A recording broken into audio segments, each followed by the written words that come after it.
वाम दलों के महाधिवेशन में मुख्यमंत्री नीतीश कुमार के साथ ही उप मुख्यमंत्री तेजस्वी यादव को भी विशेष रूप से बुलाया गया था। इस मौके पर सीपीआई माले समेत सीपीएम के भी बड़े नेता मौजूद थे और कांग्रेस की ओर से पूर्व केंद्रीय मंत्री सलमान खुर्शीद और जेडीयू की ओर से राष्ट्रीय अध्यक्ष ललन सिंह भी शामिल हुए थे। इस कार्यक्रम में मुख्यमंत्री नीतीश कुमार समेत बाकी नेताओं ने भी अपने अपने लेवल से बीजेपी और केंद्र सरकार पर हमला किया। वहीं तेजस्वी यादव के भी निशाने पर भी बीजेपी ही रही। साथ ही उन्होंने कांग्रेस को भी नसीहत दी। ऐसे में आज हम 5 PM के 5 का तड़का में तेजस्वी यादव की 5 प्रमुख बातों को न केवल बताएंगे बल्कि सुनाएंगे भी। सबसे पहले 5वें नंबर की बात करते हैं। उप मुख्यमंत्री तेजस्वी यादव ने अपने पूरे भाषण के दौरान बीजेपी को ही निशाना बनाया। उन्होंने कहा कि बीजेपी ना ऐसे बाबाओं को बिठा दिया है जो कि हम लोगों के गुरु बना दिए गए हैं। ये लोग केवल नफरत फैलाने का काम कर रहे हैं और देश को हिंदू राष्ट्र बनाने की बात कहकर नफरत के बीज बोलते हैं। उन्होंने कहा कि अंग्रेजों की पॉलिसी को लागू करना चाहते हैं और साथ ही बीजेपी डिवाइड एंड रूल की पॉलिसी लागू कर वो राज करना चाहती है। तेजस्वी यादव बाबाओं को लेकर क्या बोल रहे हैं, पहले आप सुनिए। और अब तो ऐसे बाबाओं को बैठा दिया जाता है जो हम लोगों के गुरु बना दिए हैं। और वो लोग क्या बात कर रहे हैं कि देश को जो है हिंदू राष्ट्र बनाया। यानी मुद्दे की बात नहीं होगी, गरीबी हटाने की बात नहीं होगी, बेरोजगारी हटाने की बात नहीं होगी, अमन चैन की बात नहीं होगी, केवल बात होगी नफरत फैलाने की और आपस में हमारे देश को बांटने की। वही जो अंग्रेजों का डिवाइड एंड रूल जो पॉलिसी था, सेम पॉलिसी को ये लोग अपनाते हुए भाजपा के लोग, आरएसएस के लोग सेम पॉलिसी को अपना रहे हैं कि आपस में समाज में बंटवारा किया जाए, नफरत बोया जाए और राज करें। और जो बंच ऑफ थॉट्स का जो एजेंडा है, मनुस्मृति की जिक्र हुई, बंच ऑफ थॉट जो बाबा गोवलकर हैं, जो लिखा गया है सोच का एक गुच्छा, जो किताब का नाम है, उस एजेंडा को ये हमारे संविधान की जगह पर लागू करना चाहते हैं। अब बात करते हैं चौथे नंबर की। उप मुख्यमंत्री तेजस्वी यादव ने कहा कि आरएसएस और बीजेपी को हराने के लिए सभी दलों को एकजुट होने की जरूरत है। मुख्यमंत्री नीतीश कुमार ने भी सराहनीय पहल करते हुए सभी विपक्षी दलों को एकजुट होने का आग्रह किया है। जब तक विपक्ष एकजुट नहीं होंगे तब तक आपको सफलता नहीं मिलेगी। इसके लिए विपक्ष को मिल बैठकर रोड मैप तैयार करने होंगे, उसके अनुसार स्ट्रेटेजी बनानी होगी। और साथ ही तेजस्वी यादव ने कहा कि कांग्रेस को निर्णय लेने की जरूरत है। देश हित में उसे भी विपक्ष की एकजुटता पर काम करना होगा। यहाँ पर आप सुनिए कि तेजस्वी यादव किस तरह कांग्रेस को नसीहत देने के साथ ही मुख्यमंत्री नीतीश कुमार की प्रशंसा की। आप देखिएगा देश भर में जो माहौल बनाया जा रहा है ये किसी से छिपा नहीं, लेकिन आज के तारीख में हम सब लोगों को एकजुट होकर के लड़ाई लड़ने की जरूरत है। विपक्षी एकता की बात हो रही है तो हम सब लोगों को अपने अपने, हम लोग तो क्षेत्रीय दल है, रीजनल पार्टी है, लेकिन वही कांग्रेस पार्टी है, राष्ट्र पार्टी है, सब अपने अपने तरीके से लड़ते हैं।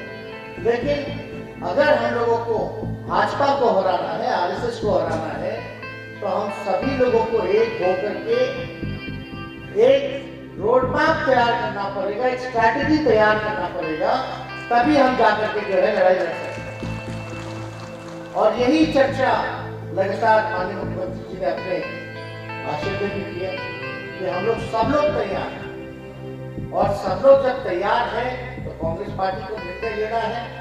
और मुझे पूरा विश्वास है कि जल्द ही जो है निर्णय लिया जाएगा और देश के लिए हम सब लोगों को एकजुट होने की जरूरत है। अब बात करते हैं तीसरे नंबर की। तेजस्वी यादव ने तंज कसते हुए इशारों ही इशारों में केंद्रीय जांच एजेंसी पर भी निशाना साधा। उन्होंने कहा कि देश में ये माहौल तैयार किया जा रहा है कि जो भी बीजेपी के खिलाफ बोलेगा उसके ठिकानों पर छापा पड़ेगा, उसके पक्ष में जो बोलेगा वो राजा हरिश्चंद्र कहलाएगा। बीजेपी उसके लिए वॉशिंग मशीन हो गई है, कितना भी घोटाला कर लीजिए फिर बीजेपी में जाकर साफ हो जाइए।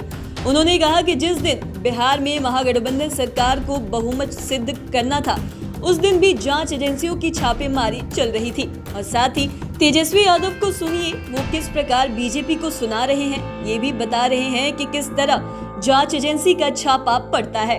जो देश का माहौल है, जो परिस्थिति है, जहां भाजपा के खिलाफ बोलोगे तो छापे मारे जाएंगे, या तो आपका कैरेक्टर जो है स्टेट किया जाएगा, छवि को बिगाड़ा जाएगा, जेल भेजा जाएगा।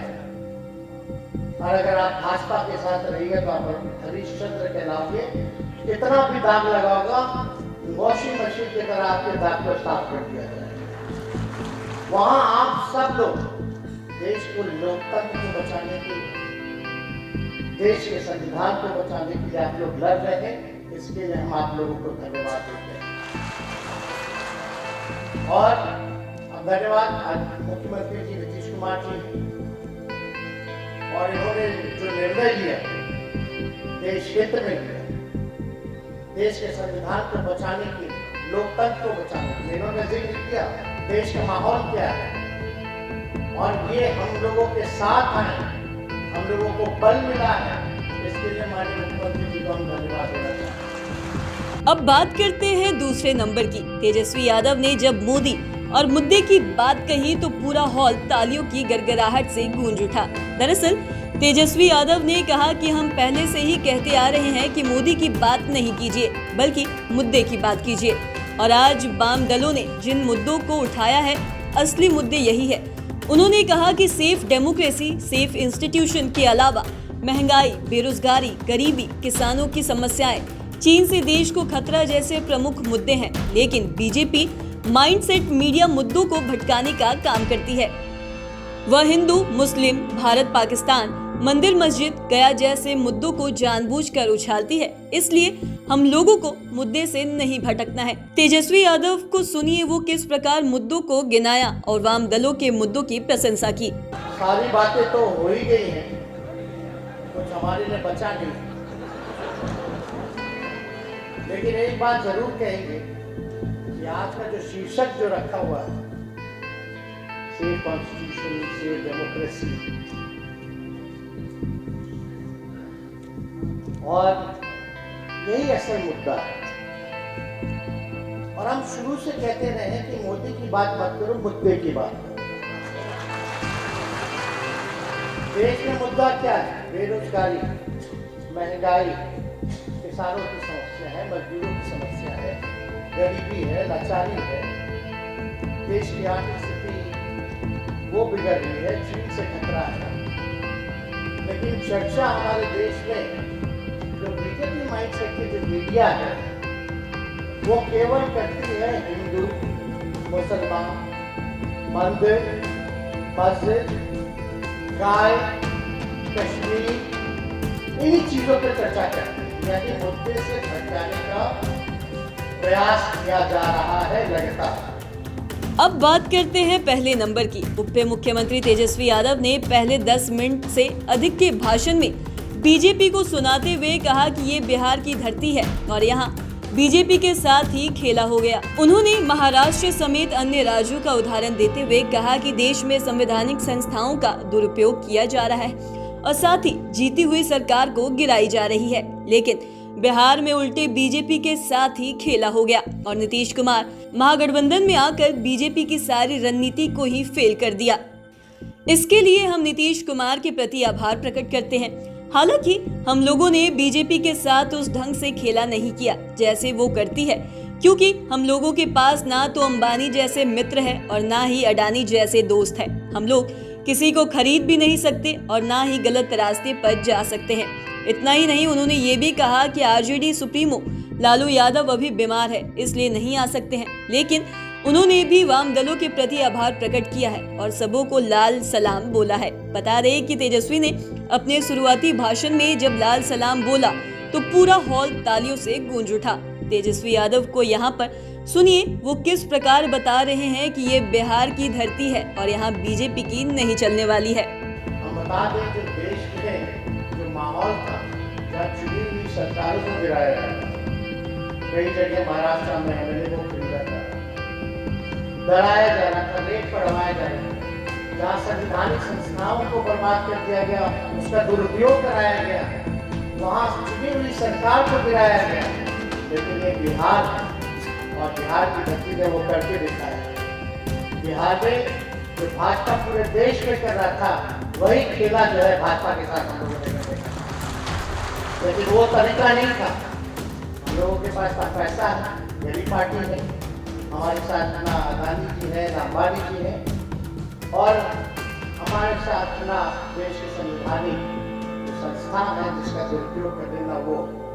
लेकिन देश के हित के लिए हम सब लोग जो है एक हुए हैं, और हमें लगता है जो सुझाव हम पहले भी कई बार कई बैठकों में हम लोगों ने किया है कि जो रीजनल्स पार्टी है, रीजनल्स पार्टी को जो है ड्राइविंग सीट पे बैठने देना चाहिए, और जहां कांग्रेस और भाजपा की डायरेक्ट फाइट है वहां कांग्रेस में जो है तैयारी करनी चाहिए। तो ये काम अगर होता है तो हमको लगता है कि बेहतर होगा।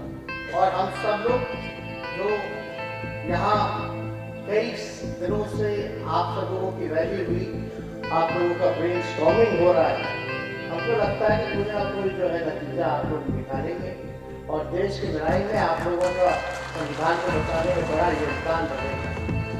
और सब लोग जानते हैं यहाँ लालू जी हमारे बीच में अभी शारीरिक रूप से नहीं है, किडनी का ट्रांसप्लांट हुआ है, लेकिन उनकी तरफ से भी आप सब लोगों को हम शुभकामनाएं देना चाहते हैं, राजनाम देना चाहते हैं। और हम लोगों ने जब भी भाजपा सांप्रदायिक शक्ति के आगे जो है उसका नहीं। तो आज के इस वीडियो में इतना ही। अगर आपने अब तक हमारे चैनल को सब्सक्राइब नहीं किया तो तुरंत कर ले। साथ ही हमारे फेसबुक पेज को लाइक करें। वीडियो देखने के लिए आपका धन्यवाद।